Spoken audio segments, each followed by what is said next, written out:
خلیفہ ثالث رسول اللہ صلی اللہ علیہ وسلم کے دوہرے داماد حیا کے پیکر سیدنا عثمان بن عفان رضی اللہ تعالیٰ عنہ کو رسول اللہ صلی اللہ علیہ وسلم نے کئی بار جنت کی بشارت دی ہے۔ جب رسول اللہ صلی اللہ علیہ وسلم مکہ سے ہجرت کر کے مدینہ میں آئے تو مدینہ میں میٹھے پانی کا کوئی بھی کنواں نہیں تھا، صرف ایک کنواں تھا، وہ بھی ایک یہودی کی ملکیت میں تھا۔ مسلمان خواتین سارا دن وہاں پانی لینے کے لیے کھڑی رہتیں، لیکن ان کو اس کنویں سے پانی بھرنے نہیں دیا جاتا تھا،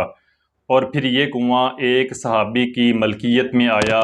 لیکن وہ بھی اس کا پانی فروخت کیا کرتے تھے۔ جب پانی لینے میں مسلمانوں کو کافی مشکلات کا سامنا کرنا پڑا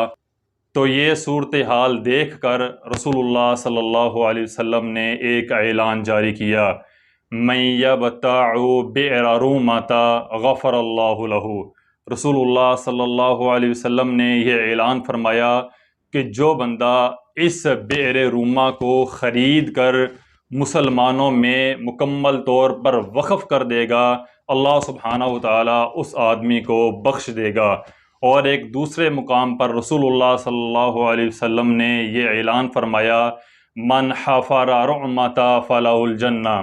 جو بندہ اس روما کنویں کو خرید کر مسلمانوں میں مکمل طور پر وقف کر دے گا، میں محمد صلی اللہ علیہ وسلم اس آدمی کو جنت کی بشارت دیتا ہوں۔ یہ اعلان سنتے ہی